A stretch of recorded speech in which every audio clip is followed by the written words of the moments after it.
Start your journey today by liking, subscribing, and sharing our YouTube channel, KnowledgeWell Media, or by going to our Square site at knowledgewell-media.square.site and perusing over the available content and information. Also by submitting your email at the bottom of the Square site page in the Stay in the Loop section to receive priority information, specials, and other insider details. Or by signing up for a 1-hour consultation to tailor your specific educational needs in beginning your journey. You may do so at the aforementioned Square site, once again at knowledgewell-media.square.site. Here are a few other items in demand on our Square site. The Person Defined series, a 9-part video lecture series, comprehensively outlining the scheme to artfully deceive mankind into trading away his birthright, his natural liberties, and inherent rights. Pre-orders for The Yellow Bricks of Emerald, the first edition, offered presently as an ebook only. This book comprehensively uncovers the legal schemes, past, present, and future, of the elite powers and the U.S., subjecting American citizens to servitude and allegiance due to their own ignorance. The KnowledgeWell Video Lecture Series Trust Course, a comprehensive lecture series educating on the history, effects, and administration of the wealth-preserving, asset-protecting, private commercial entity known as a trust. Plus, we have our very own template and instructions to help you set up yours. And, coming soon, our apparel and product store for all things KnowledgeWell, including shirts, hats, jackets, cups, bumper stickers, and more. For all this and much, much more, as well as for any questions or comments, email to knowledgewell4u@gmail.com or go to our Square site at knowledgewell-media.square.site. And now, you've been made free. What are you going to do with it?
Well.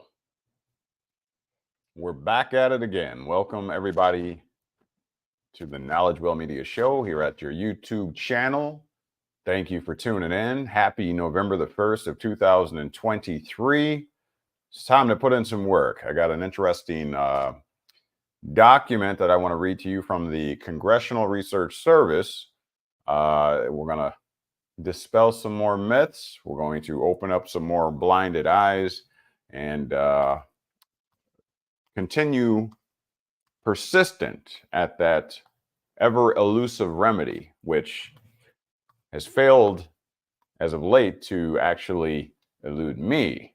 But I see that it still makes its mark upon those who do not diligently accurately study.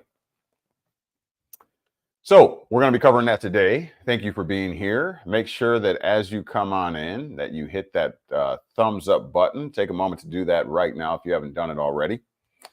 And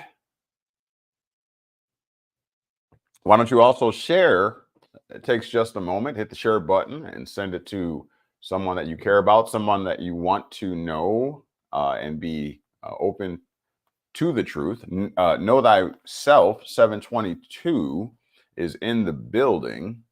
Thank you for being here. BB Productions is also here. First to sign off, or let us know that they are watching. Appreciate that immensely. Make sure, again, share this, like, and subscribe if you haven't already. All right.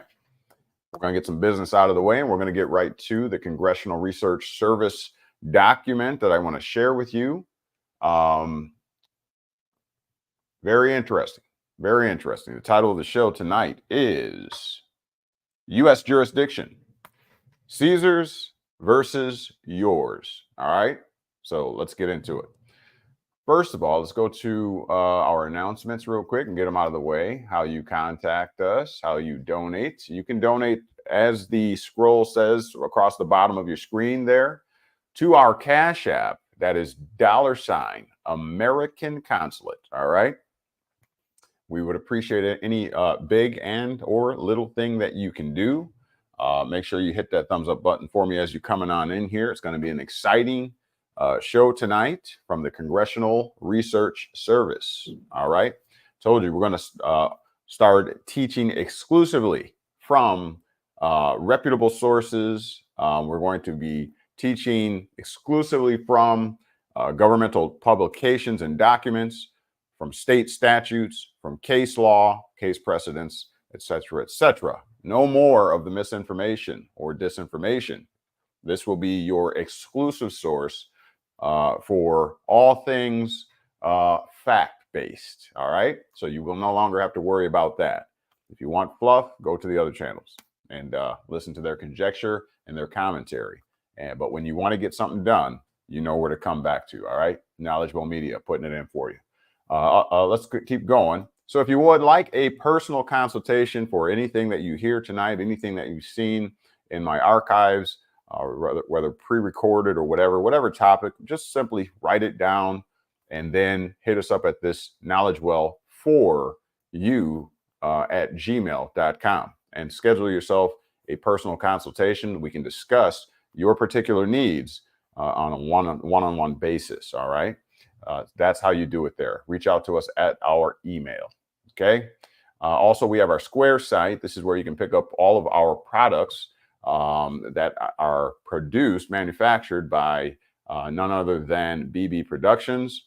And they always do a great job, whether t-shirts, cups, mugs, you name it. All right. This is the crafting store to go to, and they can get anything shipped right out to you. You can have things custom made. All right. So do me a favor.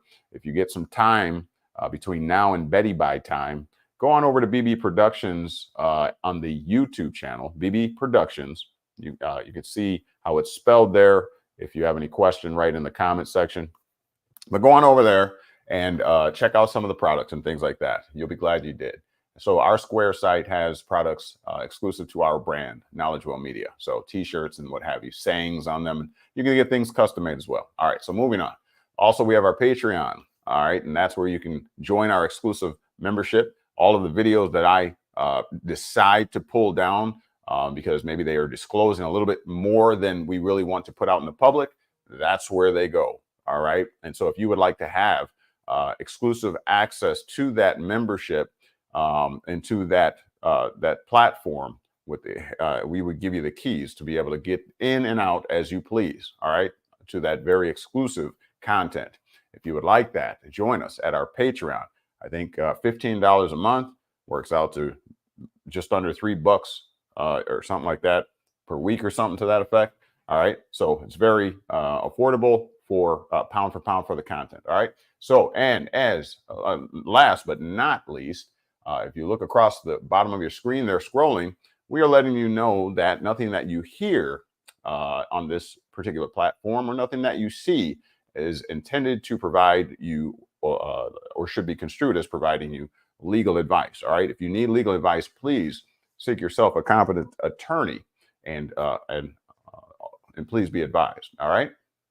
All right. With all the business out of the way, let's get it on. All right. Let's get it on.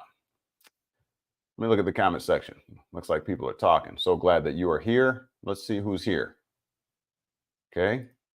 We got Victoria. All right. Hey, family. Oh, I believe that's my cousin. Is that right? Hey, Victoria, you here? Thank you. So good to hear from you. All right. It's been a while. Stick around. All right. BB Production says fluff free. That's right. 100% fluff free. Knowledgeable media. All right. Very good. Very good. All right. BB is doing the thing. All right. And thank you. All right. Very good. Okay.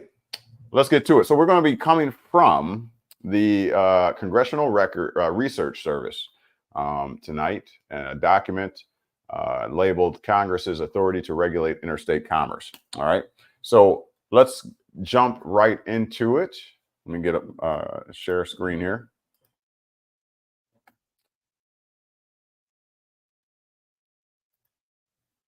All right. Very good. Anarchy Television is in the building, and he or she wants everybody to know no one has a higher claim over my life and property than I do. All right. All right. LOL. No, we're not family in real life. Not. Okay. All right. Cool. All right. So let's go. I'm going to zoom in for you. All right. All right. So you can see right here the date. This is from November 15th, 2021. All right. And you can see it's a reputable source here, Congressional Research Service, informing the legislative debate since 1914. Let's get into it. All right. So Clause 3 of Article 1, Section 8 of the U.S. Constitution. Again, our title tonight is U.S. Jurisdiction, Caesar's versus yours. All right? Caesar's versus yours. Clause 3 of Article 1, Section 8 of the U.S. Constitution, generally referred to as the Commerce Clause. Take notes. This is going to be very important, very empowering. All right? Commerce Clause is one of the enumerated powers under which Congress may legislate. Okay? That we're talking about the Commerce Clause, Clause 3, Article 1, Section 8 of the U.S. Constitution. Okay? The clause states that Congress shall have the power, quote, to regulate commerce with foreign nations and among the several states and with the Indian tribes. You know what or who the several states are? All right. Somebody remind me to bring clarity to that in a little bit. The several states, unquote. Moving on. Congress may only act pursuant to its enumerated powers. Okay, the powers that are numbered in the Constitution, okay, the powers that are granted explicitly, expressly, okay? And there's a case law for you. Gregory v. Ashcroft. This is a 1991 case. Okay, so moving forward. The scope of those powers informs the kinds of laws Congress may enact. Okay, remember, we learned through the Articles of Confederation that when the 13 colonies formed the Confederacy or what have you, and they incorporated together under one name, acting as one body, an act of incorporation. Okay, so during that time, okay, they all collectively, all the 13 colonies, acting as one, agreed that they would pledge over to the Congress plenary powers over commerce and trade. All right, let's go forward. The scope of those powers informs the kind of laws Congress may enact. Congress frequently invokes the Commerce Clause and specifically the so-called Interstate Commerce Clause, okay, that address commerce among, again, the several states, okay, as the authority for a variety of legislation regulating domestic activity. Regulating domestic activity, okay, in the several states, okay, of the union, okay. The Supreme Court has often interpreted the scope of Congress's authority to regulate interstate commerce under the Commerce Clause, and that interpretation has evolved over time. Okay, we are just laying the premise. You do not want to miss, what's coming on the other side of this. All right, let's lay our premise down. Once again, the Supreme Court has often interpreted the scope of Congress's authority to regulate interstate commerce under the Commerce Clause, and that interpretation has evolved over time. What has evolved over time? The interpretation, again, of the Congress's authority to regulate interstate commerce. Let's keep going. This is going to make a whole lot of sense to you here in a moment. Prior to the 1930s, the Supreme Court took a relatively constrained view of the scope of the Commerce Clause, holding, for instance, that, quote, the production of articles intended for interstate commerce is a matter of local regulation, unquote, to which Congress's Commerce Clause authority did not extend. All right, we're going to clear up a whole lot here. I can feel my spirit, coming alive. I'm ready to start preaching already. It ain't even Sunday yet, but we're going to get it in tonight. We're going to bring clarity to the situation, because I've done enough debating with individuals who seem to think that the federal government does not have commercial regulatory authority when it comes to the sovereign nation states. Oh, but alas, you're about to understand that that is not true. And anyone that teaches you that is misinforming you and miseducating you. All right. We covered a little bit of that, I think, 2 lives ago, when I broke down one of the videos from like Yusuf L, who was saying that essentially when you're private, you don't have to follow any laws. And then also that Congress doesn't have any powers over the state's, regulation of intrastate commerce. And I disprove that. And this is further disproving it. So let's get into it, though. And here's the case laws right here.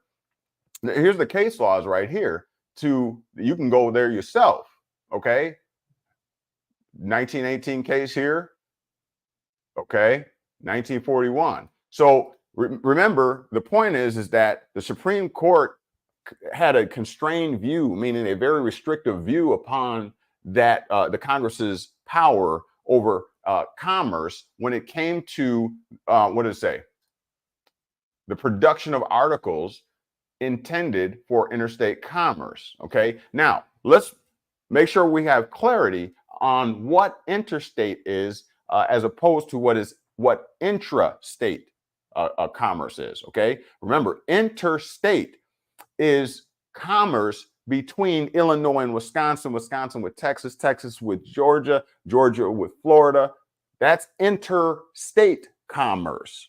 Okay. Anytime you jump in your car, drive down your road, get on the highway, and go over to the next state, you are participating in interstate commerce. Oh, you say, well, no, I'm not. I'm not participating in commerce, but I can almost guarantee that if you are low on gas, you are going to stop in the state in which you are visiting to pump up. That is commercial transaction, baby.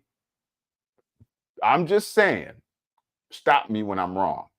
If you stop in another state to pump gas in your automobile, is that not a commercial transaction? Are you not exchanging? Well, not so much anymore, but when you buy a pack of bubble gum, aren't you taking a U.S. federal debt note out of your pocket in exchange for that bubble gum? And they are taking that. That is a transaction. That is a commercial transaction. So you'll be hard pressed to win an argument basically declaring that, hey, I'm in the private. I'm not participating in commerce. Everything you do in the public is commercial in some form or fashion, because you got to spend to be out there. You're going to purchase something, whether gas, a bottle of water, a pack of gum. That's commercial transactions. You go to a bank in the United States that is federally backed or FDIC insured. I'm just running to the bank, honey. I'll be right back.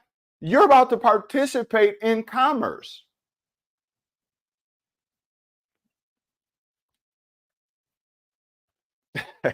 I'm just, okay, all right. I'm just letting you know. You came here for the truth, and the truth you shall get. I'm just letting you know. All right, so here we go. So when it comes to the production of articles, okay, intended for interstate commerce. So if there is something produced in the state and that production is intended to be used in interstate commerce, meaning it goes across state lines, jumping from state to state, where do you get cigarettes? Where do you get most of your products that are on the store's shelves? They get shipped in on freight trucks. That is commercial activity. That means those products or the production of those articles that, you know, that are getting shipped in are intended for interstate commerce. Now, let's keep going before I really get in. Let me look at the comment section because y'all talking tonight. Anarchy Television said, who gives authority to this clause? To what clause?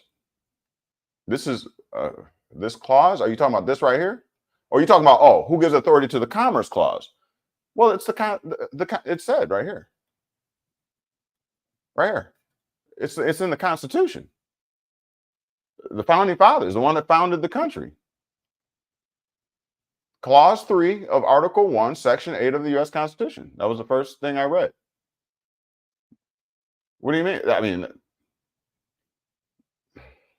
the world recognizes the United States.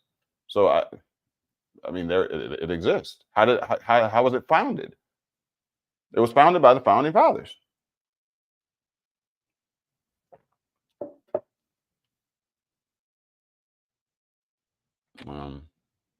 Who has ultimate authority here in America?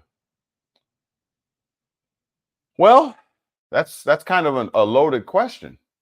I know a little bit more about America as opposed to the United States. You get what I'm saying? So you're kind of talking about, it's kind of like a forked tongue. Like the real America, how should I say? It's really America's proper, you know what I mean? It's Americas, the North, South America, Americas, Canada, Mexico. Those are all considered the Americas. Now, you talking about the corporate entity that was created through an act of incorporation, 1777-ish, with the Articles of Confederation and what have you? Okay, well, that you talk the United States of America. That is the corporate title or name or style of the union. That is the corporation, not the United States government. So you take your pick. Which one are you talking about? Are you talking about the Americas, North and South, you know, the totality, the Canada, Mexico? Or are you talking about the United States of America? Then if you're talking about the latter, the United States of America, then you would be talking about the corporation. And then, well, where do you go to, get a grant to have a corporation? Well, you go to daddy, whomever created it. I mean, did the government give its own authority over commercial? No. Okay, so Anarchy Television, the government is what? Is made up of what? The government is made up of the three branches: the legislative, executive, and judicial. That is your government. That's it. The authority to exist came by the unincorporated association or what have you, as codified, as written by the colony, founding fathers. Okay, so the founding fathers are not per se the government. The government is composed of the three branches, and it gets its authority from the trust indenture that the founding fathers created, known as the Constitution. Does that make sense? All right. Hope you're picking up what I'm putting down. Victoria says, bing bong. All right. It also said in the Bible, in the end times, you will not be able to buy or sell without the mark. Yeah. Yeah. And I know you've been around. You've been here. I've already uncovered the mark. That's too easy. We've done that. I pretty much touch on that almost every other video. That's real easy. That's real easy. The mark is real easy. We all have it. We've been had it. I mean, all right, let's keep going. We got quite a bit of reading to do. Come on in. Make sure you please hit that thumbs up button as you come on in. All right. So listen. Now I got to get back to my spot. Okay, here we go. So whenever whenever anything has to do with the production of articles that are intended to cross state lines, I'll just break it down for you like that. Okay. All right. So that is what, prior to the 1930s, the Supreme Court took a relatively constrained view of the scope of the Commerce Clause, holding, for instance, that the production of articles intended for interstate commerce, okay, is a matter of local regulation, meaning state regulation. Local, okay? They were doing their own thing. But, okay, so moving on, to which Congress's Commerce Clause authority did not extend. There was a time it didn't extend to that. They had very limited, they were very constrained, okay? But now, okay, so moving on. Through most of the latter half of the 20th century, the court adopted a more expansive conception of Commerce Clause authority, allowing Congress to regulate activities that largely occurred, look, intrastate. What's happening in your state? If there was a rational basis to believe the activity in aggregate, altogether, would have a substantial effect on interstate commerce. Let me tell you why that's key and why that's important, and why somebody might argue, well, there it is right there. See, they don't got power to regulate what's going on in my state. No, you're missing the whole point. The whole point is, unless it is believed the activity altogether would have a substantial effect on interstate commerce, the commercial activities between Wisconsin and Illinois. If it's going to have an effect on that, then Congress is going to have to regulate. That's what it's saying. Now, why is that important?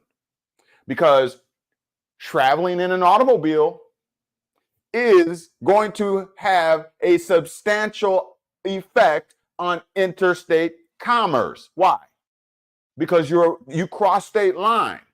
You can do 60, 65, 70, 75 across state line, whatever. You go through toll booths, you go in interstate. So no, they can't just leave that to the state to regulate, because your car is likely during the summertime or whenever you travel is going to cross through multiple states to get to your location, sometimes 1,000 miles away. So what happens? This is why you can't just jump in an automobile and claim that I have the right to travel, because you are participating in commerce.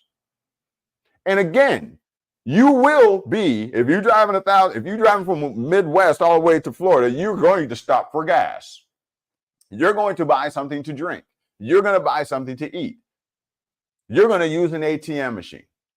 All of that is commercial transactions. And therefore, it is regulated by whom? The Congress, the federal government. Let me look at the comment section here. We're just getting going. What was the land called before 1776 and the United States existed? What was the land called before 1776? Well, there were the Americas.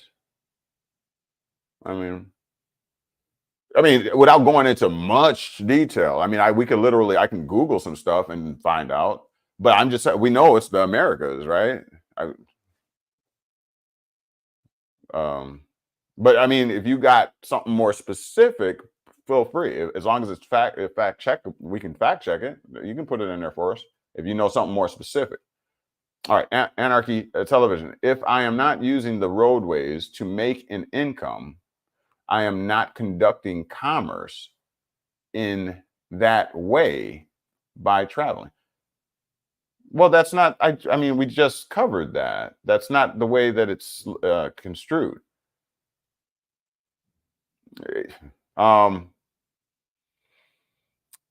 Okay, so citizens of a particular state or citizens of the United States, that means that the the Congress is the governmental, body over commerce, over that which you participate in.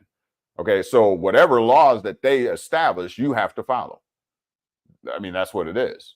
It's the federal government. It's, so that's the overarching, right? So you fine if you're not going to work, like you work, first shift and it's second shift hours, 2:30, 3:30 till between that hours, and you get pulled over. Just because you're not working under that contract for that private company, it doesn't translate that commerce doesn't stop ever. You do know that it never stops. It can't. There's first shift, second shift, third shift. There's truckers on the highways all the time, going across state lines. It's called traffic for a reason. It's called trafficking for a reason. If you are in traffic, you are part of commerce. I mean, it's just what it is. Maybe you're not making money at your job. Maybe you're not even getting paid to drive, but you are in commerce. You're in the traffic of commerce. Stop and get some zoom and wham. Stop at McDonald's. That is commercial activity. Stop and get fuel. Once again, that is commercial activity. How are you not in commerce if you stop and do transactions with U.S. currency? Federal Reserve notes. It's all debt notes. It belongs to the Federal Reserve. It's all debt. You constantly, if it's in your pocket, if you're scanning a credit card, if you're out Christmas shopping, you're in commerce.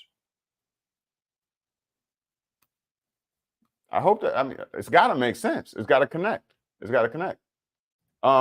Anarchy Television said, is it really the government's job historically on the conception to micromanage our everyday life? You have to remember last time we covered this, I said, before you even ask the question, first define or decide under which law or from which perspective in a particular law you are coming from. So if you're talking about living or transacting in the United States, you're not under natural law anymore. You're now under what's called positive law. Okay? You are no what. That's why. Listen, y'all. There's 12 of y'all in here. That's a great number for a Wednesday night. I really appreciate y'all for being here. I'm taking extra time to explain this because we must get this and stop being disenfranchised by disinformation from people that are not teaching you correctly. I'm going to tell you the truth. Okay? That's what you're getting here, whether you like it or not. Listen. First, start off with finding out the question you have in your mind, whatever, what law am I even inquiring about? Once you define that, now you're on the right path. So if you find that your question has to do with positive law, it's no longer under natural law consideration. So don't look for your natural rights. Some of those 10 amendments to the Constitution, the first 10 amendments, the Bill of Rights, some of that, right? Because under positive law only regulates over what are called jural or juristic or juridical type personalities. It does not regulate it can't even be cognizant or take cognizant of a human being because it's all fictional. Like must stay with like. Apples, oranges to oranges. That's why it's important to first define the type of law that you have a question regarding, okay? Once you do that, you won't be confused anymore. And you'll do this thing the right way. To thine own self be true. Okay? So, again, looking at your question, is it really the government's job historically on the conception to micromanage our everyday life? My question to you is, which life are you talking about? Citizenship life? Or are you talking about natural? Which one? You have to define that. Then we can go further with that question. Okay. Joe Jones is in the building. Thank you for being here. Is Congress the sovereigns of the land? I'm not sure about that wording, but the way it's coming off to me, I'm saying no. They're not the sovereigns of the land. No, they have plenary power over commerce and commercial activity. The Congress. They were granted that. There's checks and balances called the separation of powers. There's checks and balances. It's not like Congress can just do anything that they want. Okay? There's checks and balances. The system works. You might want to check out the separation of powers. Victoria, okay, very good. Victoria says making perfect sense. Awesome. I love to hear that. Make sure that you are hitting that thumbs up button for me real good. Hit that thing. Hit that for me. Anarchy Television says, Joe, that's a good question. I think I know the answer, but I'll let him answer. They're not sovereigns of the land. Unless you can come to me with something that you found or something like that. But I got to say no.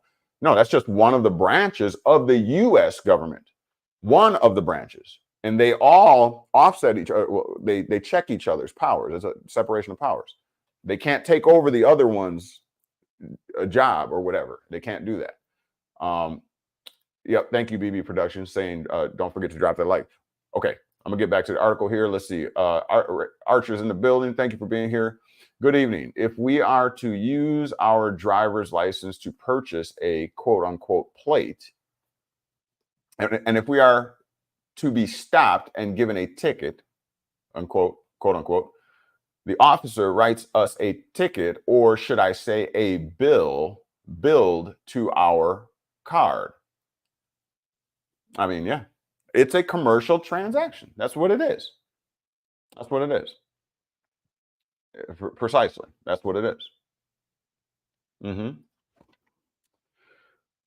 Archer says, we are expected to pay. Is that considered commerce? Absolutely. Anytime you swipe a credit card, anytime you exchange a debt note, write a check,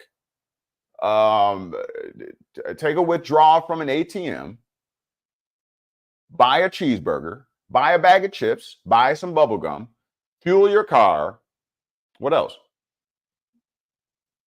Anything pretty much all the things you're doing. If you go to the courthouse and pay for a filing, that's commerce. It's a commercial transaction.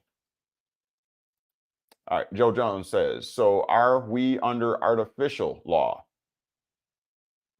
Okay, so who is we? Like, yes, let's say tonight we're discussing positive law. It's called positive law, not artificial law. Be careful. Be careful. Because you go into court and you try and make that argument and call it artificial law, they're gonna be like, what? Oh, you're one of those. It's not artificial law. It's called positive law. And positive law regulates over juridical, and juristic type personalities. You must have a capacity in order to be recognized or sanctioned under positive law. Okay. All right. And then you're at somebody, Joe Jones asking, who granted them that power? I covered that already. All right. So founding fathers, their founding documents, including the Constitution, which is the trust indenture, right?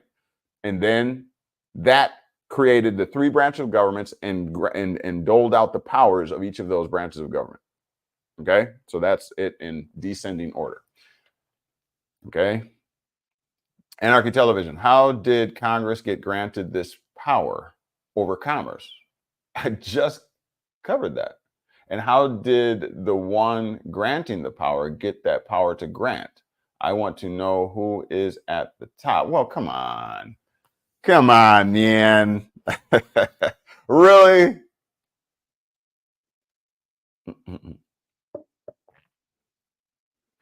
Okay.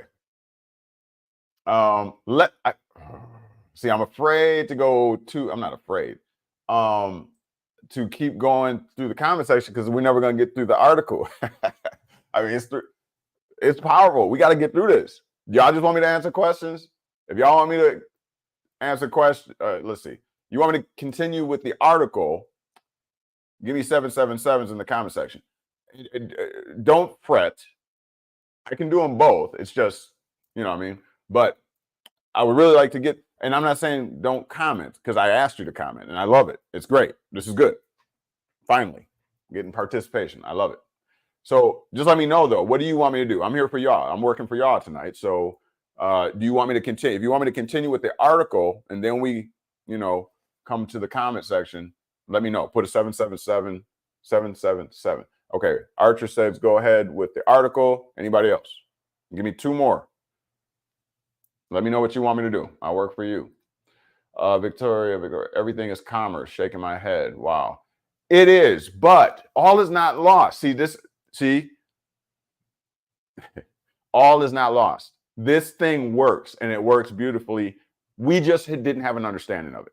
And true to human form and the human condition, when we don't understand something, we either vilify it or we deify it. Let me say it again. Whenever the human condition is, whenever we don't understand something, we do one of two things with it. We either deify it or vilify it. We turn it into a villain or we turn it into a god. Because we truly are bipolar. We always one extreme to the next. Nothing in the middle. Nothing chill. We just can't chill.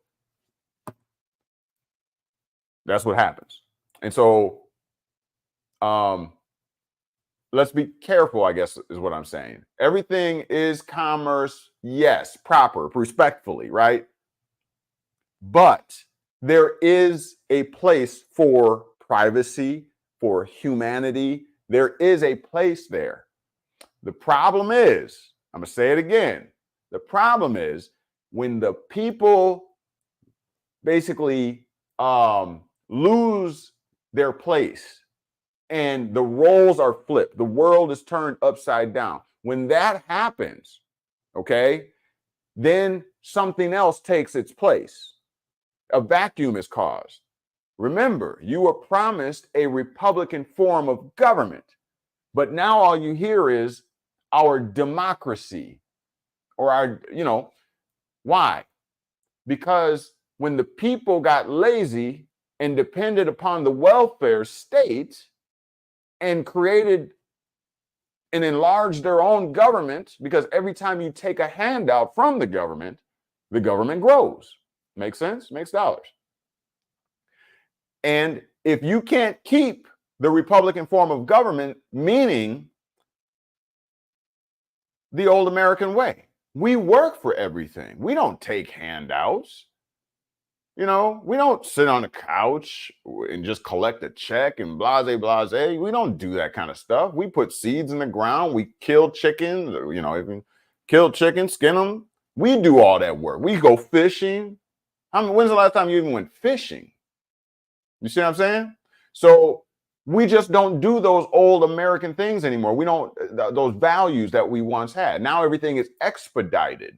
A microwave since the 80s has been cooking your food with radiation.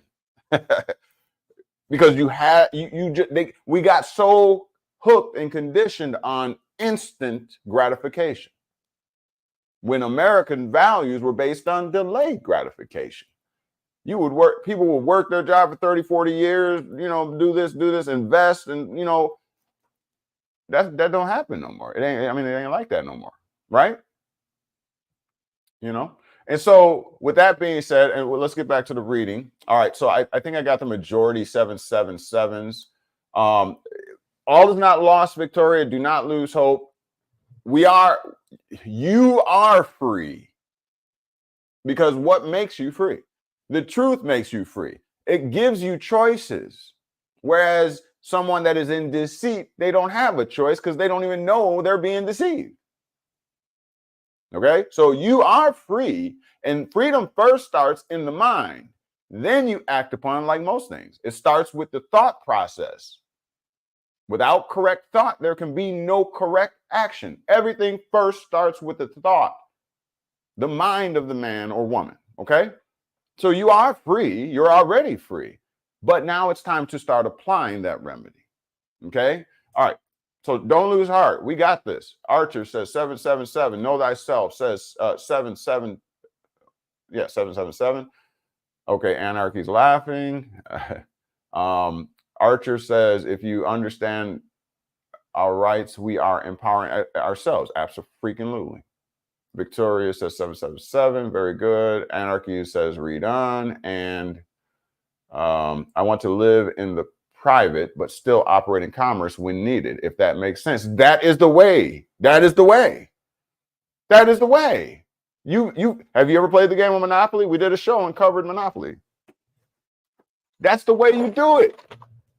The joke is on us. They put this board game in our laps, and you bought it for 40, 50 bucks, and you played it as if it was a game, never knowing that this is actually where you live at. This is actually where you live at. This is actually where you live at. And you must simply choose the piece, the entity, the capacity that represents you on the board game. Can you remember these little pieces here? Here's the shoe, or now it's the rollerblade. It was a shoe. Oh, look at that.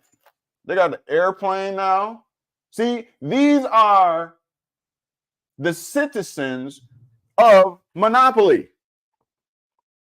Each of them has a proper capacity in order to function in the world known as Monopoly.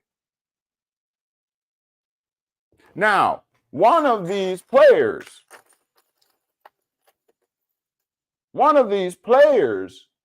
is going to act in a capacity of the banker. But he or she still has a representative piece.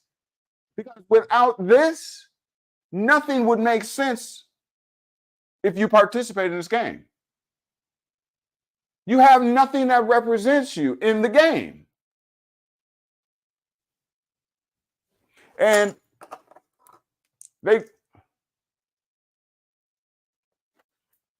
they give you these things called dies, because life is what you make of it. And you got to throw the dice and take a chance. A gamble. An investment is merely a gamble. And you take your chance with the cards, chance. And sometimes you'll hit the lottery. Sometimes you'll get taxes back or something like that. You live in this. So you just have to know how to operate in it. You don't have to unplug from it. Just learn how to operate in it. If the game wasn't worth playing, explain to me Donald Trump. Explain to me Bill Gates. Explain to me all these wealthy tycoons that are doing it every day. Damon Dash, the Shark Tank crew, billionaires. If you can't have a piece of the pie, really, don't believe that. Okay, let's keep going. We got a lot to cover. Okay. Joe Jones says, when you know what they did, it's kind of effed up. I'm going to get my slice of the pie, my man.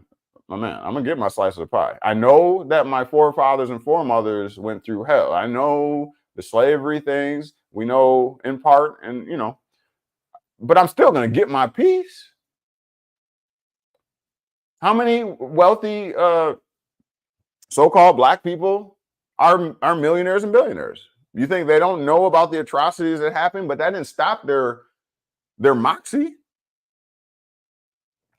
When you get to the point at which you are financially able to do something now about what happened to your forefathers and foremothers, how about that?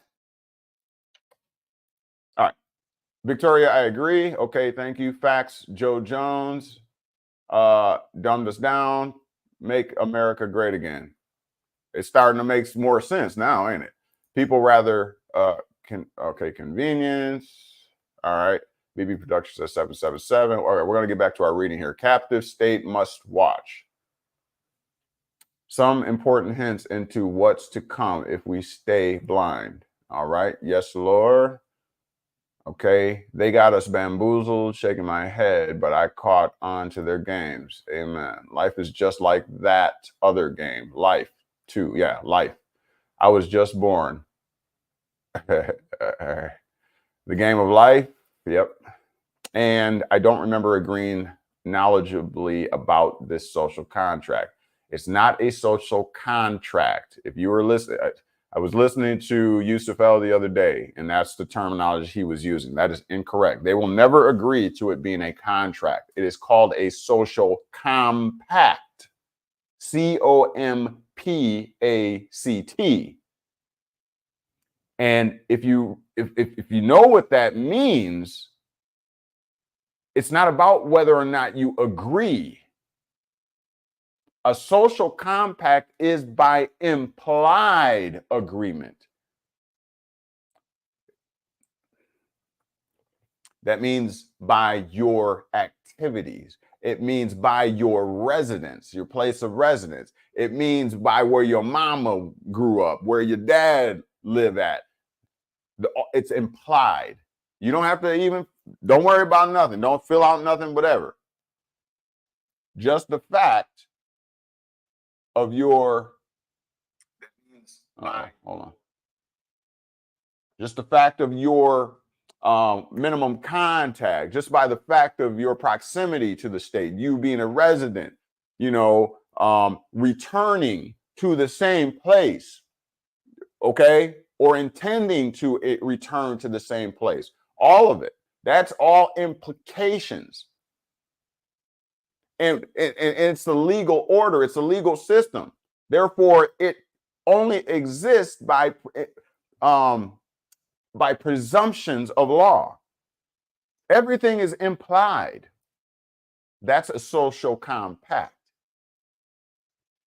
Okay, so ixnay on I was a baby, so how could I contract? That's not a good argument. It's just not, because that just shows, and I'm not talking to you, anarchy, I'm talking in general. That just shows our legal incompetence and ignorance. Because if you can look up what a social compact is and you'll see it's an implied agreement. Okay. All right, let's go. Archer, if we understand 1099A, B, and C, we can stop complaining. Once we start using these rights, we free ourselves. Okay.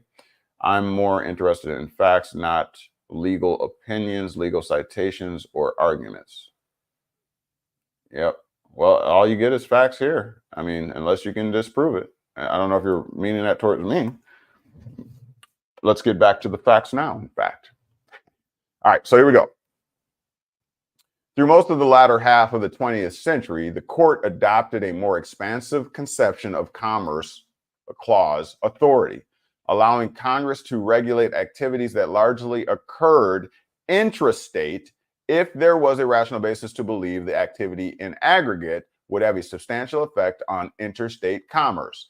Beginning in the 1990s, the court issued several opinions confirming the existence of outer limits to congressional power under the Commerce Clause and striking down laws that transgress those limits by regulating certain purely intrastate, non-economic activities.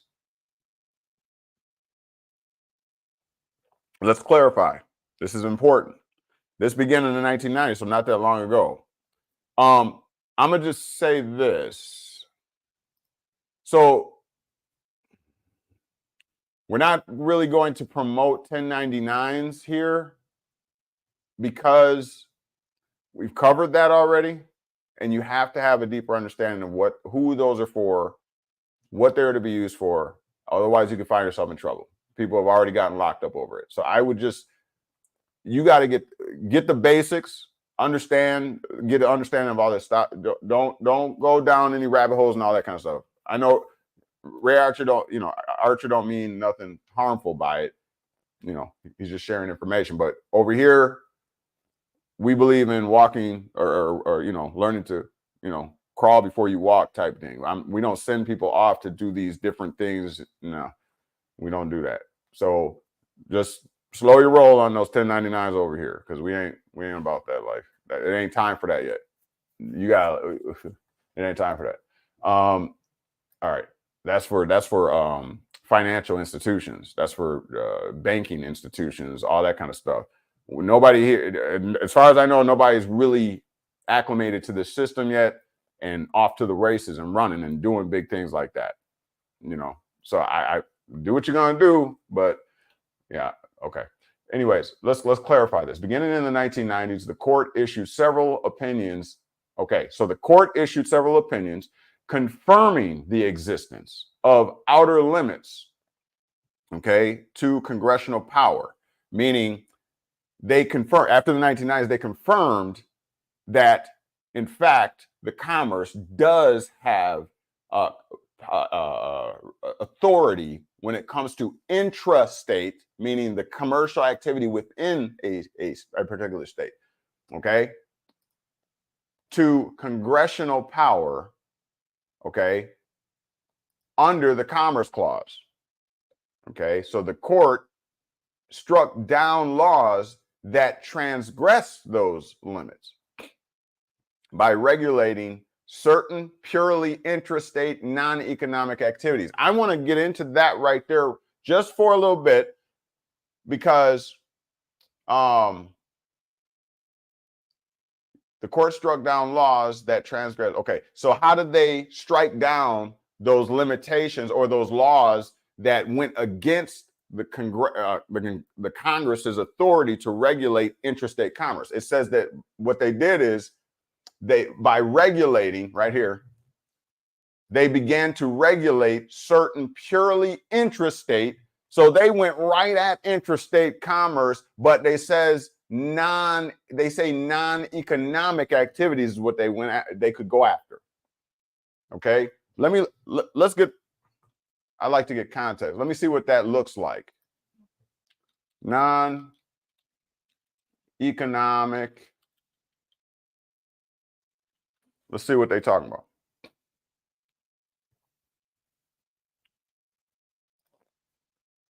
All of this is very relevant, very important.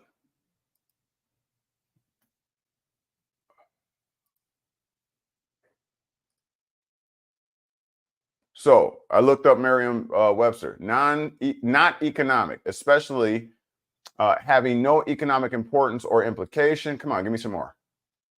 You people had enough? Give me some more. Where we at? Strong.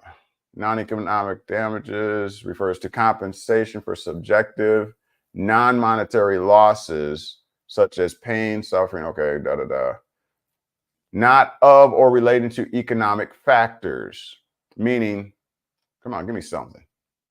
Non-economic damages in an action. Okay, any non-economic damages may be awarded only in an amount. All right. Not relating to trade, industry, or money. Not relating to trade, industry, or money. Okay, got it? Help me out here. So, just to get clarity here, beginning in the 1990s, the court, meaning the Supreme Court, issued several opinions confirming the existence of outer limits to congressional power under the Commerce Clause. Okay? So, how did they confirm the existence of the Congress's ability to basically regulate intrastate commerce?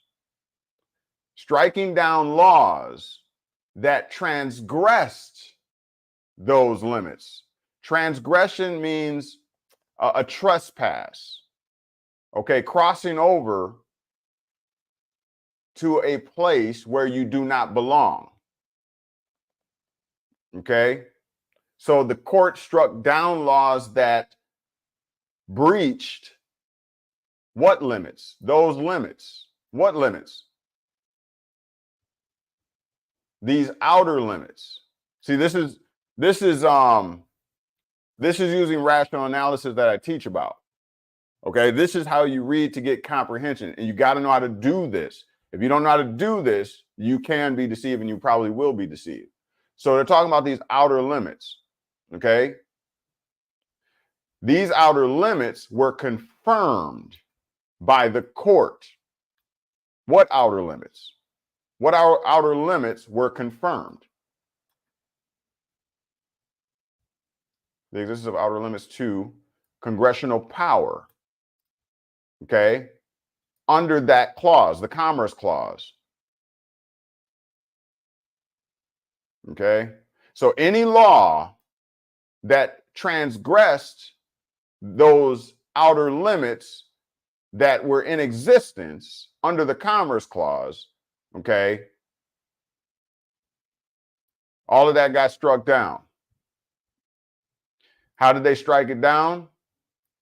They started to regulate intrastate, purely intrastate, non-economic, or not having to do with trade, industry, or money. Those type of activities. So they did reach into the states, meaning they being the Congress. You see what's happening here? You picking up what we're putting down. They did reach down into the states, okay? But they did not have anything to do or try to regulate trade, industry. So the companies that were founded in Wisconsin, they were organized and registered with the state, and the state had governance over there. So the the Congress did not try to regulate or take authority over the industries within the state or the money. Okay, I think we brought clarity to that. Let's move forward. All this will come together. Okay, so modern scope of Congress's commerce. Let me see what commerce section here. Comment section.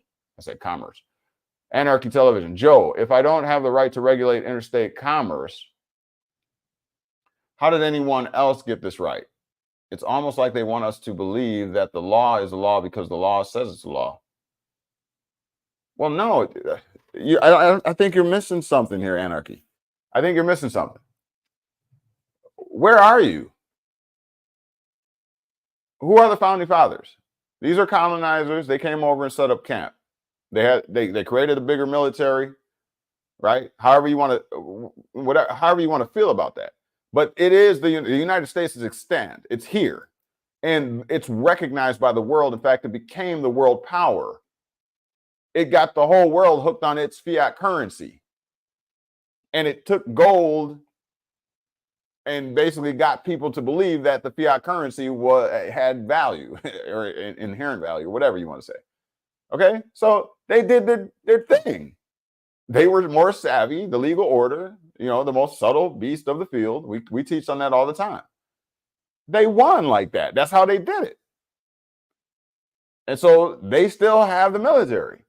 And ain't nobody really came at the United States. That's all. So they're the world power. So I fail to see how it's your statement here, how it's almost like okay, so if I don't have the right to regulate interstate commerce, how did anyone else get this right? They got the right because they had they had the bigger military. I mean, they had the legal order. They had, all these things. They just did what they did. It's business. It's not personal. That's usually how it's said. All right, let's go forward. Thank you for the 777, Joseph Henson. Joe Jones says United States was granted a charter. All right, not by war. Okay. Modern scope of Congress's Commerce Clause authority. Okay, so here's the modern scope. The Supreme Court's modern jurisprudence has interpreted the Commerce Clause to allow Congress to, regulate a wide range of activities. The court has, however, found that the Commerce Clause does not authorize Congress to regulate inactivity.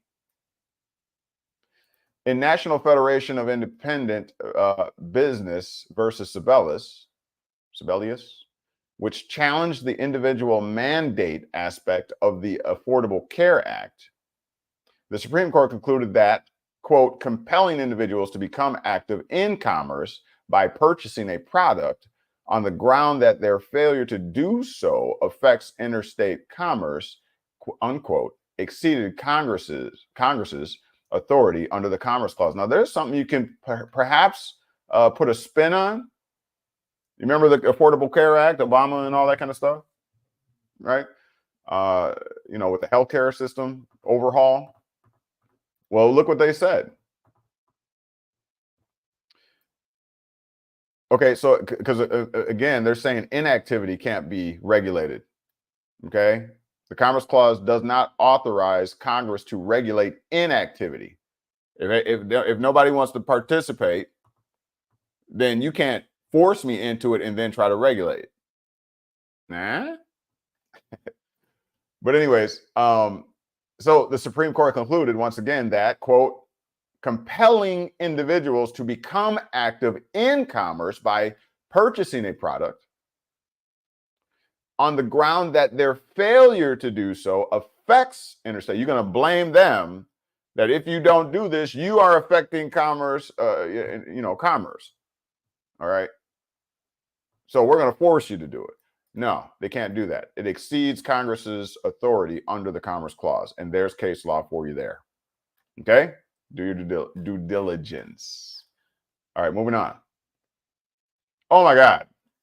You guys got to tell me I didn't switch my screen. Yikes. Hold on. Somebody got to keep on me. All right, so the Supreme Court has identified 3 general categories of activities that Congress can regulate pursuant to its Commerce Clause authority over interstate commerce.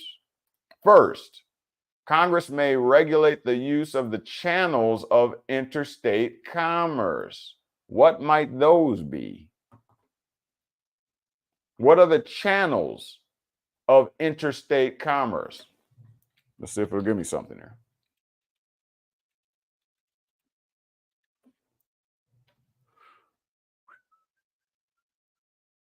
Oh yeah, we need to learn this right now, because all this right to travel, misunderstandings, and all that kind of stuff, it's about time we get that straight. Here, outline of congressional power to regulate interstate. What is a channel of interstate commerce? These include navigable waters, airspace, highways. Doing any traveling? Railroad tracks, telephone lines, and guess what? The internet. Commerce. Yes, sir, and yes, ma'am. The world just got a little bit smaller, didn't it? These are the conduits through which interstate commerce travels. So who is the officer, the state patrol, the sheriff going to listen to? You or Congress? That's the question you got to ask yourself. Those arguments ain't going to work on the side of the road. I'm just saying. It says a whole lot, too, about the claims of what a passport is able to do. All right. So the channels. We learned what the channels of interstate commerce are. What about second? Congress can protect instrumentalities of interstate commerce or persons or things in commerce.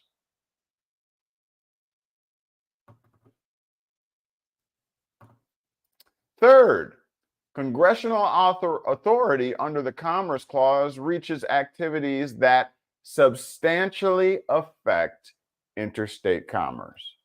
Believe me, you propelling that metallic machine at 60 or so miles per hour, able to go across state lines anytime you really want to.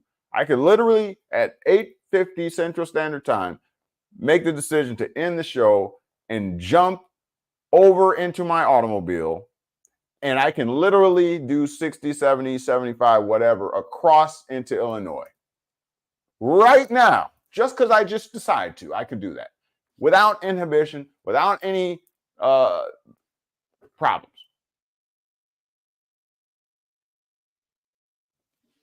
Okay? That substantially or potentially can substantially affect interstate commerce.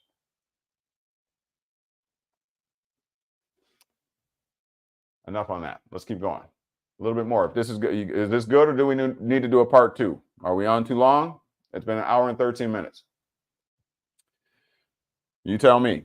If you want me to do a part two, give me a 666. If you want me to continue, give me 777. All right. Anarchy Television said I would consider interstate and intrastate commerce as a micromanagement on my everyday life. You can't think of it that way, Anarchy. You can't think of it that. You can, but it's incorrect. It will not. That type of thing will not be recognized by the legal order. Government were instituted to protect, as you're seeing here, a large portion of it through commerce, right? Through Congress. But we, the people, created government to protect the whole from an individual doing something that may hurt the whole. Does that make sense?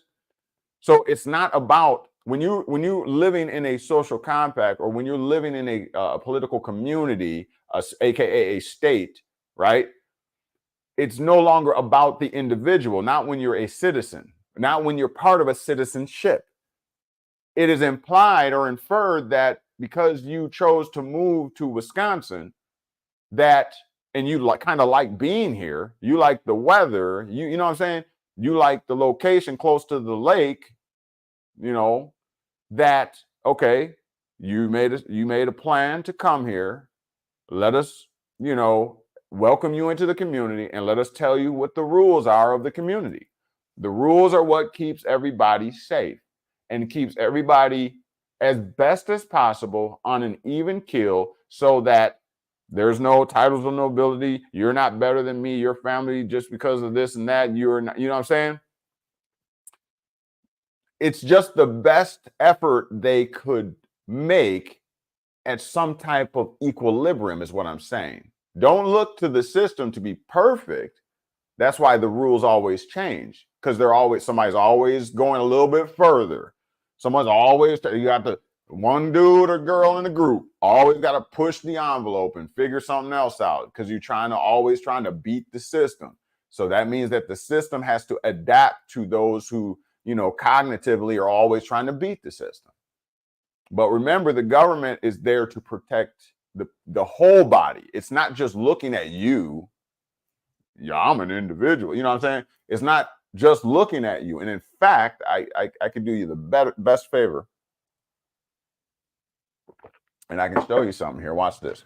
Watch this. I haven't showed y'all this. Let me see. Hold on. Let me show you something. Let me show you something. Hold on. I'm going to show you something that's going to help you out, help you to understand. I'm going to show you something.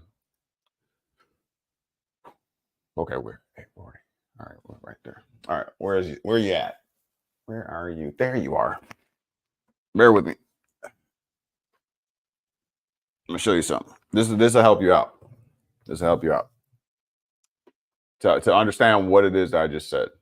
Okay, we're gonna go to our document camera here. All right, and this is a really good book. Really good book. It's called The Treatise on the Law of Private Corporations Aggregate. Remember that word? They said substantially, or in aggregate substantially affect interstate commerce, by Joseph K. Engel and Samuel Amos, 7th edition. Can you, it might be blurry for you. Let's see if I can fix it. Might not be able to.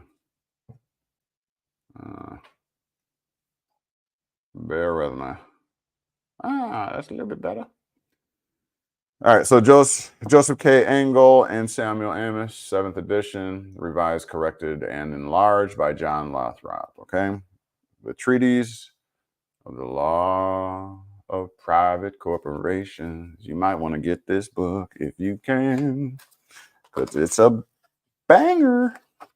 All right, here we go. Page 31 here. Let me hip you to something real quick. This is why it is this way. Okay. As per Tillman, CJ, in Myers versus Irwin, 2S. Can you read that? Or is that?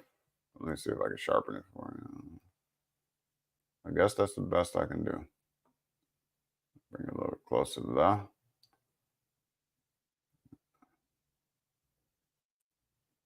This is fact. This is why this is my teaching style, okay? This is fact. As per Tillman, CJ, in Myers versus Irwin, right here, this case right here. 2S and R 731, okay?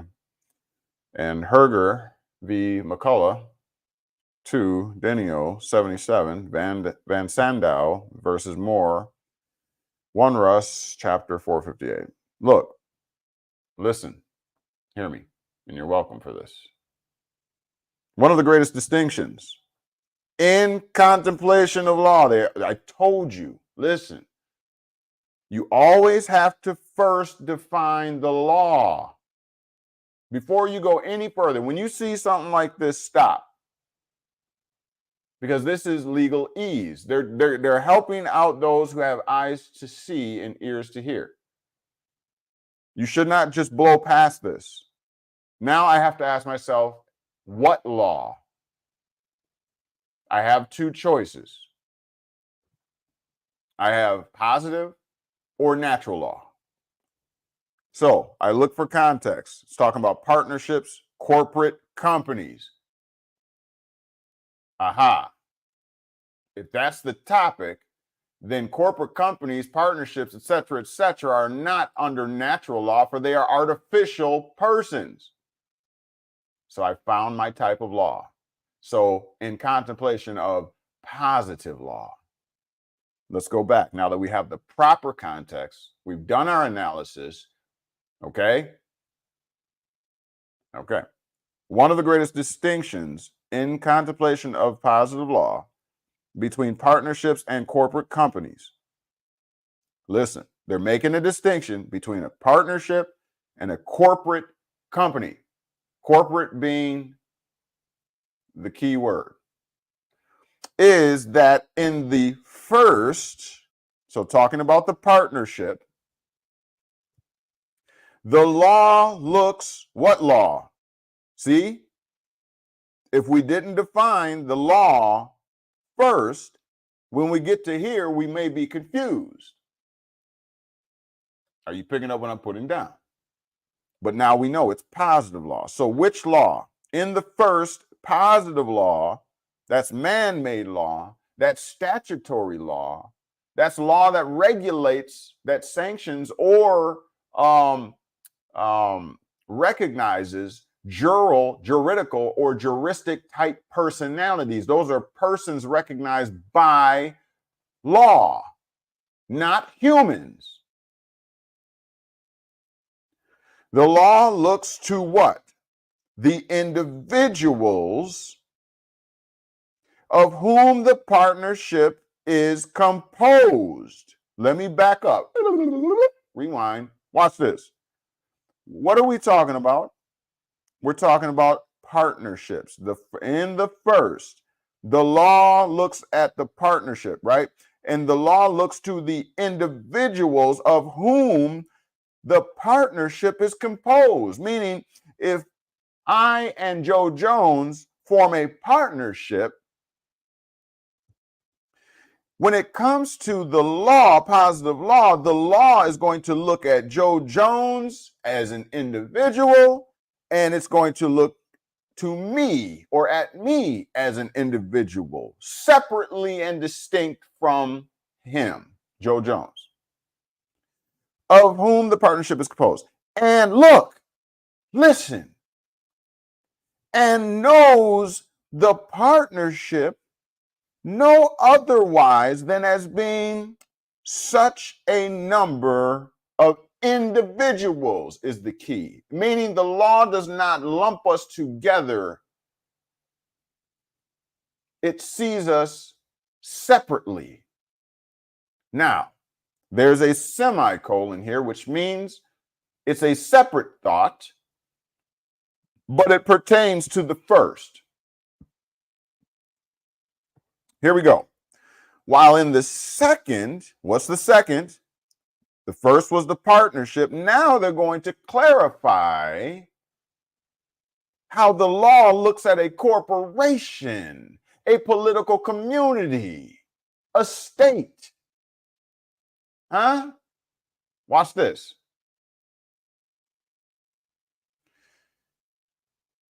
While in the second, it, meaning positive law, sees only the creature of the charter, the body corporate. What's a state? A body corporate. Watch this. And knows not the individuals. That is perhaps the most profound discovery on YouTube. Do you know what you just saw?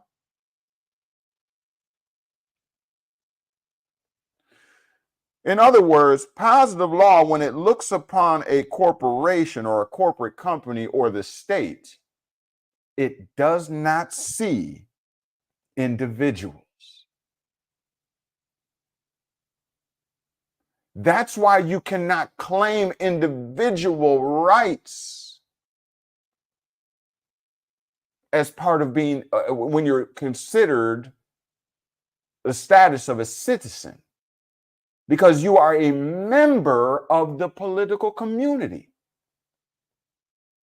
So when the law looks upon you, analyzes you, adjudicates you, it cannot see the individuals. It knows not the individuals. All it can see is the state. And that's why when you're sued or when an action is brought against you in court, what does it say on the heading of the complaint? The whole doggone state against you. State of versus you. Why? Because, oh, you're supposed to be a citizen, but our citizens are not supposed to violate the state statute. So if you're going to violate the state statute, and we know that you're a citizen because you have an ID, a driver's license, you have a passport, you have minimal contacts here, your mama was here, your daddy was here, yeah, we can build a strong case that you are a citizen of X. And so that being the case, and now we find you in violation of our community guidelines, statutes, and policies, so all of us are now going to step away from you, isolate you, and adjudicate you as an individual who has sinned, transgressed against the family.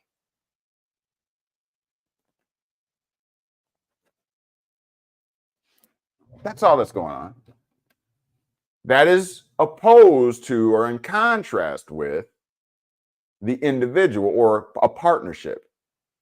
So if you call yourself, lastly, if you call yourself a partnership, if you register yourself or whatever as a partnership, then the law can only see you as the partnership is made up of the individuals. That's it. You got 50% liability and your partner got 50% liability. And if you do something wrong on your end, the law is coming right at you individually. You have no corporate, there's not a corporate protection over the top of you, like in a corporate company where there's limited liability and that type of thing. It's not like that. Okay? Versus a corporation. The law only can see the lump, the whole. Okay? All right. Hopefully you're picking up what I'm putting down. That is a very powerful disclosure. If you know what to do with that. If you don't know what to do with that, hit me up for a consultation. We can show you how you can apply that in your own way. That's a heavy hitter there. All right, let me see what's going on. I got to catch up in this comment section. We might end up having to do a part 2. We're at 1 hour and 28 minutes. Victoria, you loving it? She said, "Wow." All right, so wouldn't we as people wouldn't we as people grow and flourish more if interstate and interstate commerce was not regulated? No, the reason why we created government, right, was because there were people that didn't know how to be community minded, right? You need community in some way, shape, or form. I mean, come on. There are some pretty bad people out here. You know what I'm saying? Wouldn't you like to know that your neighbor has some kind of social responsibility or accountability to you? If you're away from home, your wife's at home, and something bad happens, wouldn't you want them to feel some kind of sense of obligation to jump in and save the day, be a hero? You know, we need community. We do. I mean, what is family? Family is a community. Don't you love your family? Don't you love getting together for the holidays if you have that? That's a community. That's what it is. A family is a community. There's nothing wrong with that. You know, what's the problem? Again, let's keep things in proper context. The problem is corrupt individuals in the government. The problem is not the government itself. The government is a fictional entity. It ain't never done nothing to you. It's not even a sentient being. It can't talk to you. It can't do nothing to you. It's the proverbial boogeyman under the bed. It does not exist. Although nowadays, we don't know what's coming out. All right, I gotta speed up here. Okay, my bad. Joe Jones, are we citizens or national? Who is we? Who is we? You got to make that decision for yourself. Are you a citizen of the United States? Okay, look at it this way.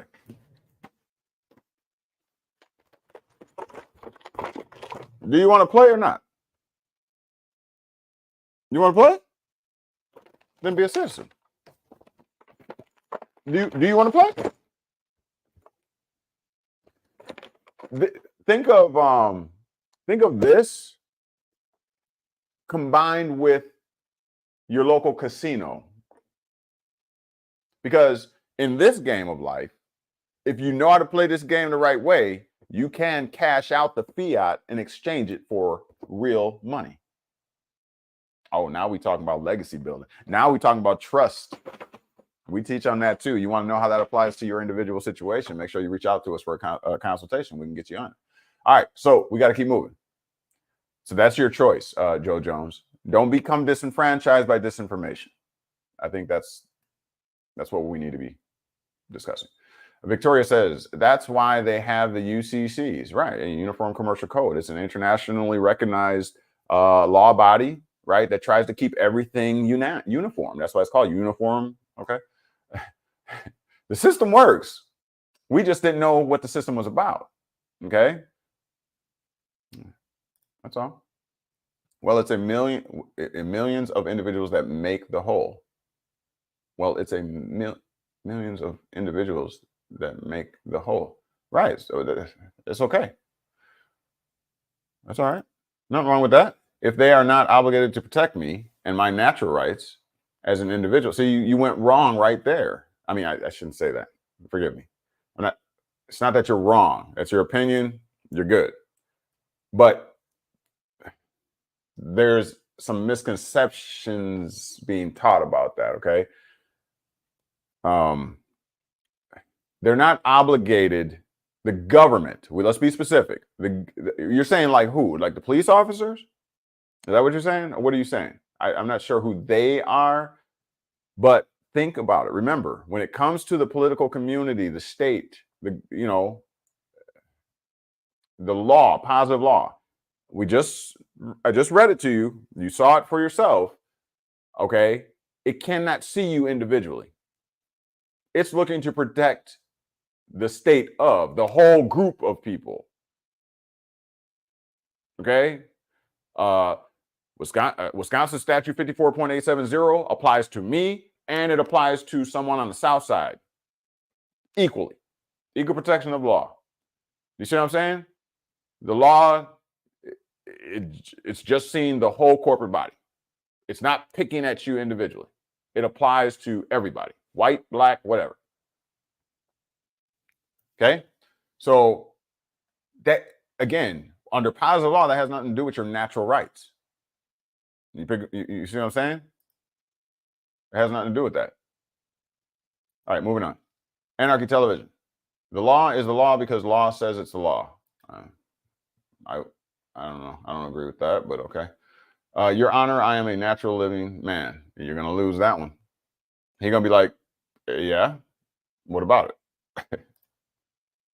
They never negate that. They never tell you you're not, because they won't. That's not what it's about. Joe Jones said, because they are dead entities. Okay, corporations. Illegal fiction can't see anything. Correct. I agree. Citizen slaves. Nah. Again, you got to keep it in proper context. Okay.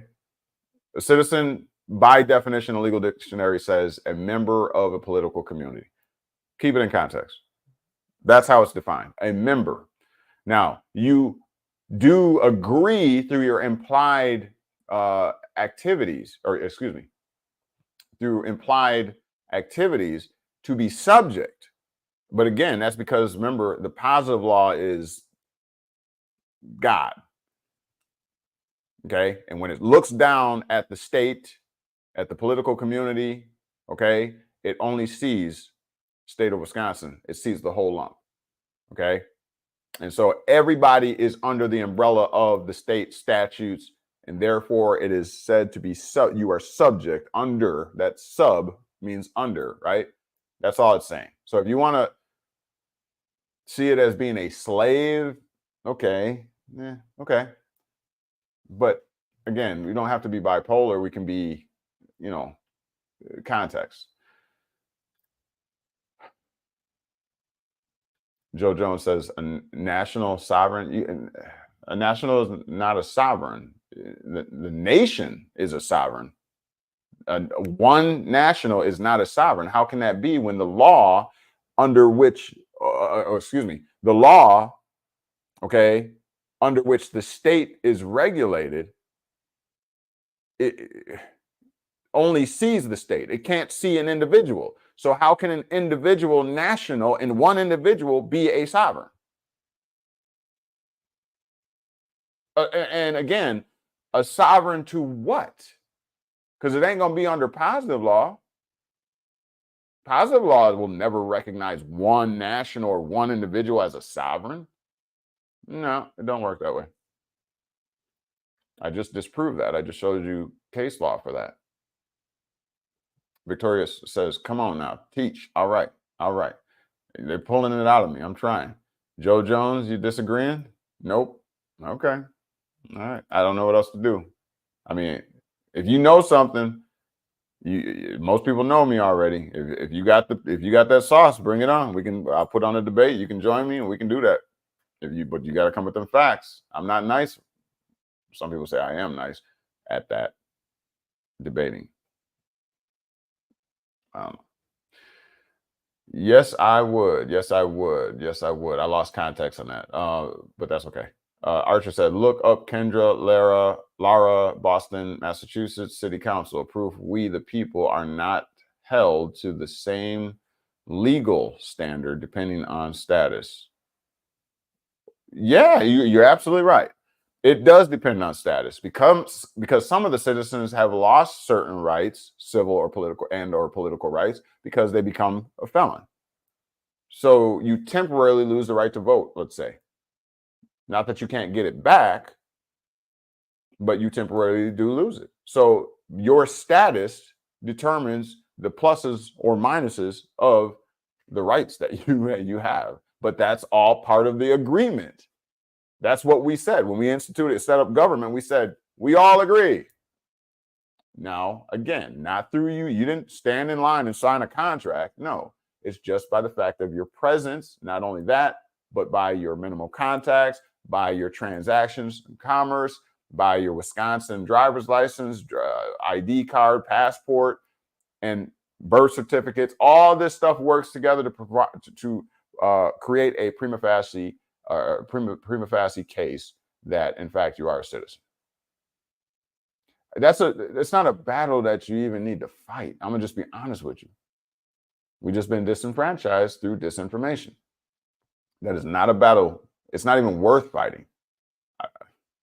There's so much more fun to be had than to be wound up in courts fighting that battle, because no one won. No one's winning. No one will. Bring me anybody. Show me anybody. Show me anybody. Prove me I'm wrong. Prove me I'm wrong. Why did that sound wrong?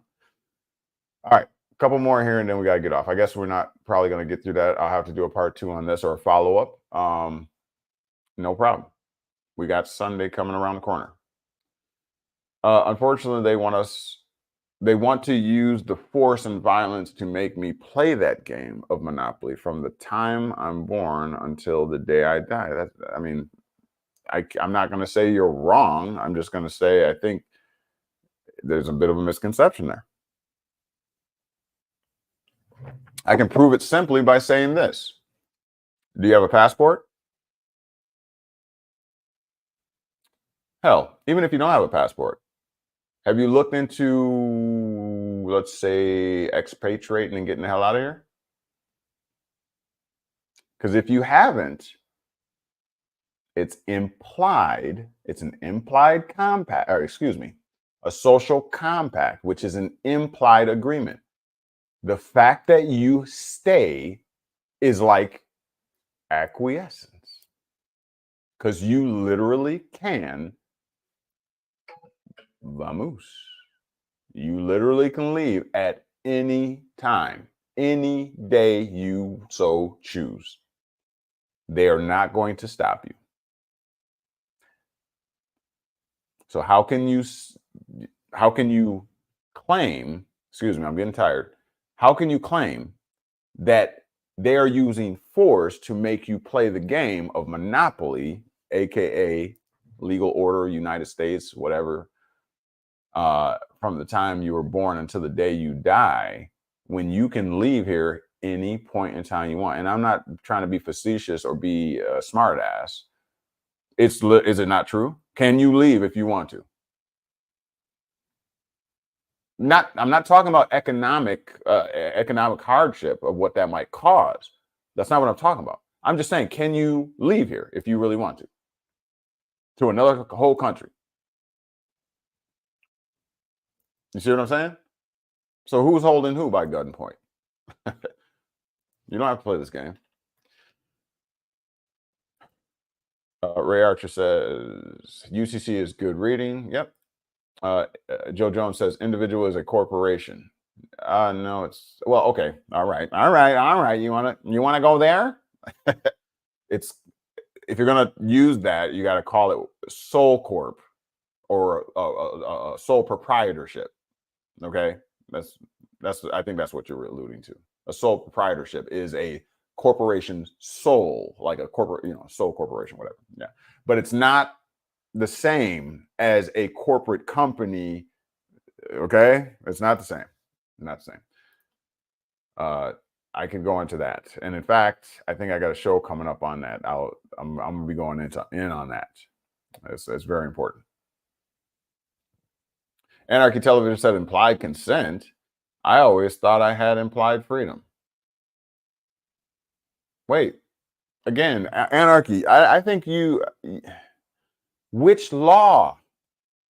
Which law are you making these claims under? Are you making the claim under positive law, meaning the legal order of the United States, or under natural law? Implied freedom is where? On which side are you talking about? Implied. Wait. No, you have inherent. Is that what you're trying to say? Inherent? If you're categorized as a political community member, a citizen, et cetera, right? A member of the political community, you have the rights that were granted to you. That is the opposite of inherent. Inherent means it came from within you. The rights, the rights that came from within you or what have you, things that come from within you and are not granted to you by any outside source. Okay, so by definition, a United States citizen, you don't. Yeah, I think you get it. I hope you get it. All right, Anarchy Television. Illegal fiction is not a sovereign. We, the people, as individuals, are the sovereign. You can't be. You can't be. You can't be. You can feel however you want to. No, I'm not taking that away.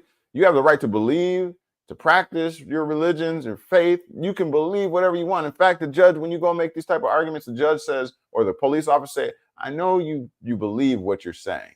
They say that all the time because they're recognizing your right to believe.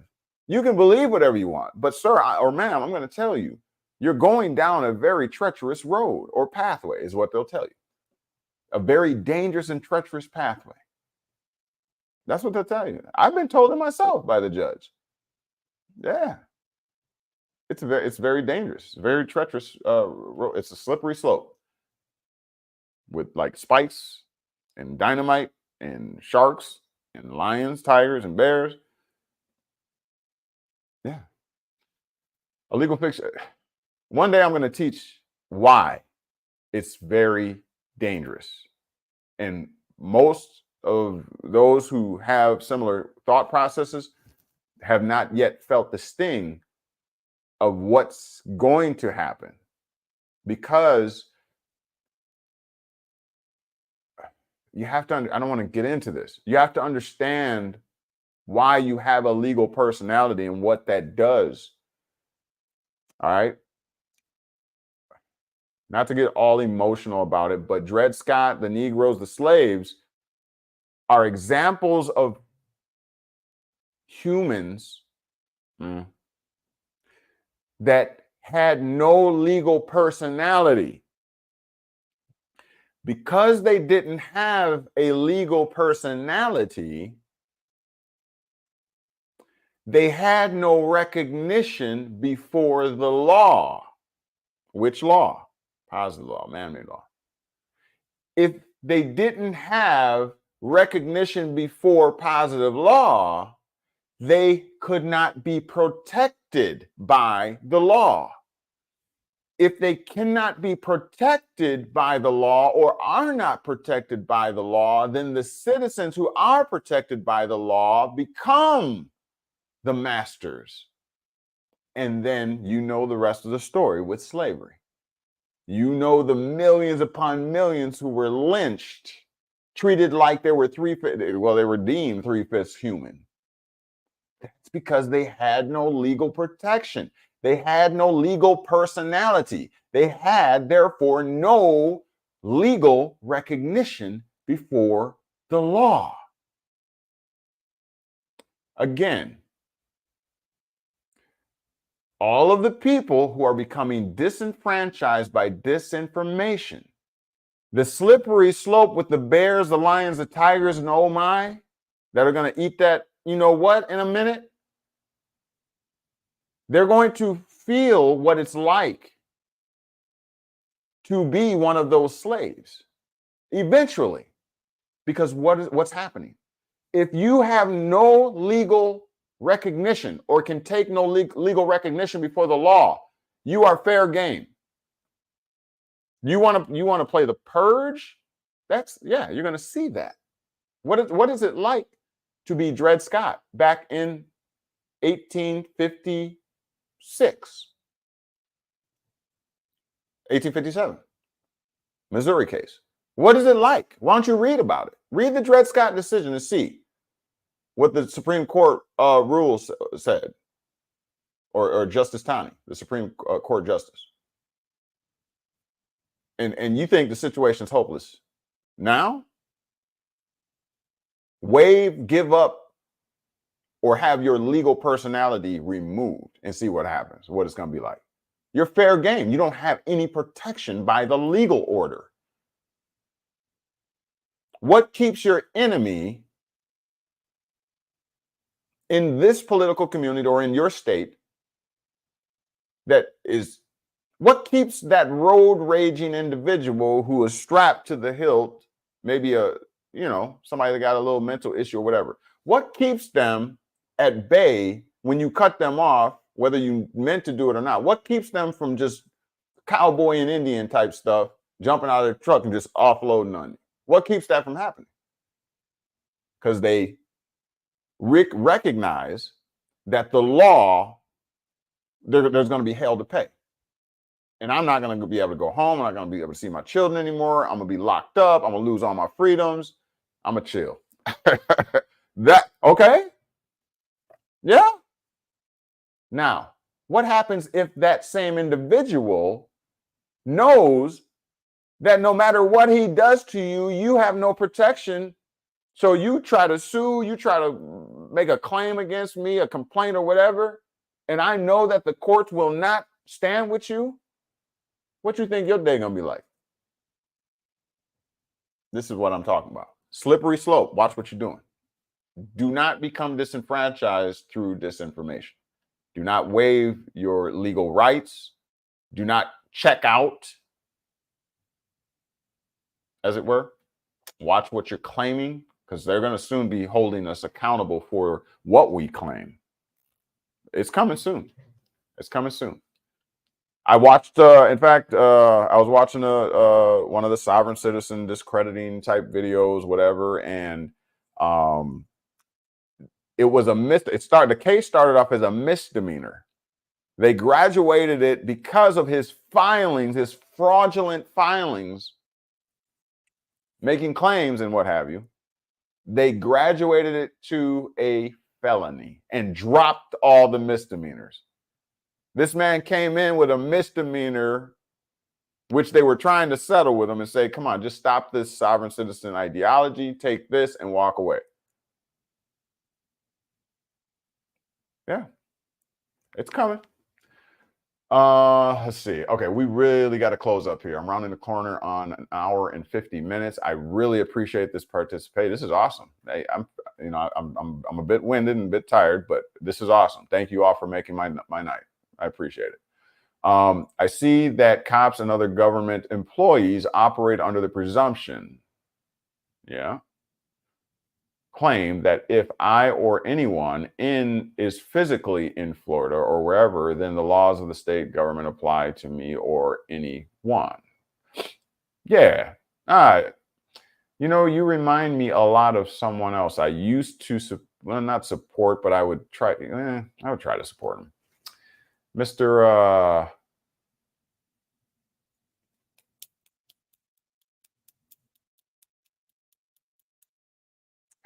It'll come to me. I think I've even seen you over there.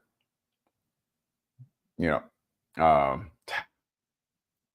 really chaps my head. Heretic, Jay Heretic. I hear him say that all the time. I've gone back and forth with this guy to try to clarify and show, and he's just scorched the earth. He's pissed. He's just pissed. I never blah blah blah. Whatever. I gave up. Some people are just gonna be upset. Some people are just gonna be angry, and that's all it is. I try to help. Anyways, Roblox family, thank you for being here. Welcome back. Thank you for your faithfulness. Roblox family says trust is the best policy. Declare your status and rights and move in trust. I agree. Yeah, my dad told me anarchy. Yeah, my dad told me it's just easier to go along to get along. I wouldn't put it that way. I would say no. Learn the game. We just haven't known the game. That's why you feel like it was stacked against you, because you didn't know the game. What was it like to play, Uno and all those games we used to play with your bigger brother or bigger sister, and they knew how to play the game, so they had all kinds of strategies. You didn't even know how to play the game. You were just rolling the dice or just going like this. Yeah, and you kept losing. You wonder why. How are they beating me every single time? Well, because they know the rules to the game, and you're just little brother, little sister. You're just there bugging them. Dred Scott was a Moor who thought he was black, so no standing in law because he claiming to be an English man, last name Scott. You might want to go back and read that. I've read it here. I've read a lot of it here live, so it didn't say anything about him claiming to be a Moor. I'm not what I read. And I read the Justice Taney the decision, his holding, and his reasoning behind why he disqualified Dred Scott. Anyway, later on that, some would maybe benefit from Patreon.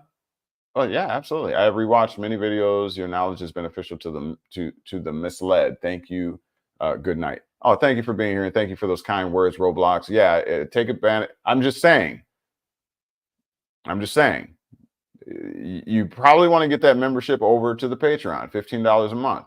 You can watch as Roblox said, just watch the videos over and over again. Those are exclusive, and they go a lot more in depth, a lot more, fact-based information. I'm showing you stuff on the screen so you can see that it's fact-based.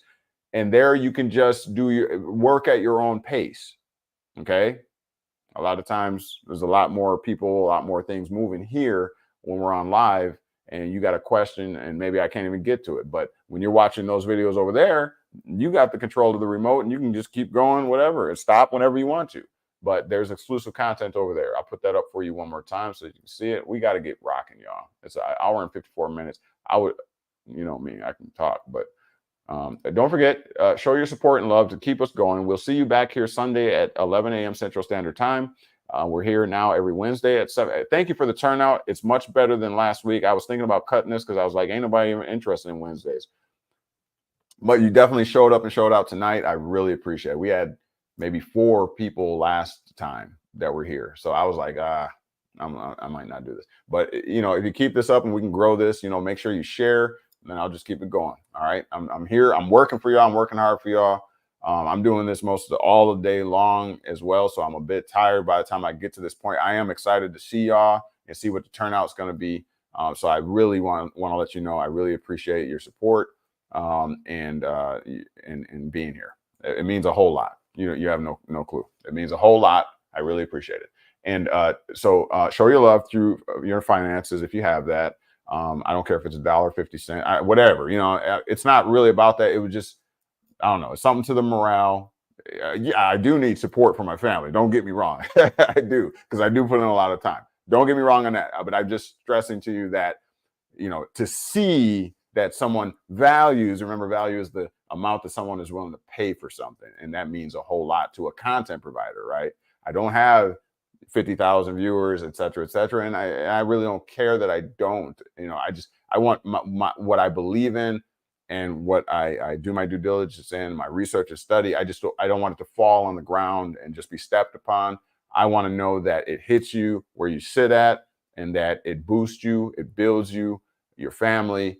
That's the greatest, to me as a content provider, that would be the greatest testimony, the greatest feeling, to know that, this is actually helping people. All right. Okay. Enough of that emotional stuff. All right. So, but a Patreon, I'll put it up for you here. Go on over there and join us, $15 a month for hard-hitting information that you're going to be hard-pressed to find anywhere else. Why do I say that? I'm not cocky, but I am confident because, as you see, I do my research and study, and I have great resources that I use, and I don't play any games. I don't play any games, and I'm fighting disinformation and misinformation. Okay, and I'm doing that on your behalf. All right, so okay, enough said. As usual, nothing here was intended to be legal advice. If you need legal advice, please seek yourself a competent attorney, and please be advised. I'll try to get through some more of these. We're at the end of these comment sections, I think. I just want to. So yeah, thank you for that, Roblox. Let's see. Anarchy. Exactly. So much. Huh? Oh, so much missing info that is taught on Patreon. Yeah. You'll find those missing pieces over there. This was a great stream. Thank you. Thank you, Victoria. Thank you for being here. Please come back. Joseph Henson, thank you for your time and patience. You are a treasure of knowledge, still supporting you through Patreon. Appreciate you, man. I got to get on over there. And actually, what I would like to do is put together a Zoom meeting for all my faithful. And we just get together and talk, chat, maybe plan some things. Let's plan on doing that. Somebody remind me of that. I would love to have somebody come along that has a little extra time, that can kind of be a co-pilot or a co-host or whatever, that I can depend upon. I can use as a sounding board ideas, and that could contribute some ideas that would bolster and build our platform to make it a more efficient, proficient offering to the Patreon and to the public.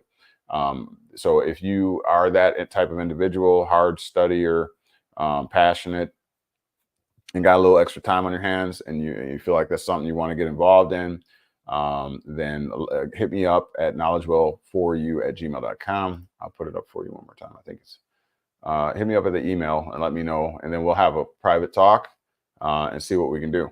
Okay. Awesome. Great show. Thank you all. Have a great night. It's 9:36 p.m. Central Standard Time.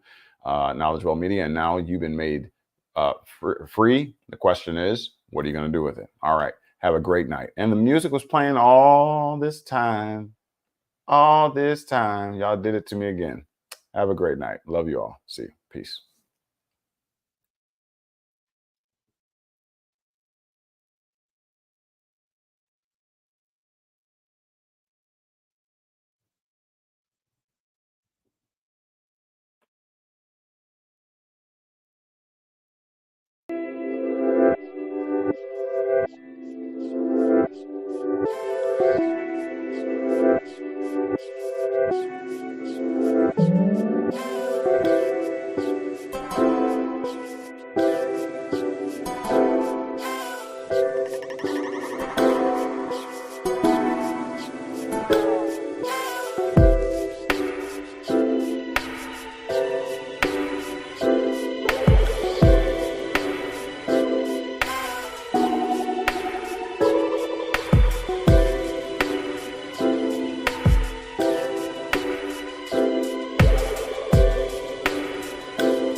Start your journey today by liking, subscribing, and sharing our YouTube channel, KnowledgeWell Media, or by going to our Square site at knowledgewell-media.square.site and perusing over the available content and information.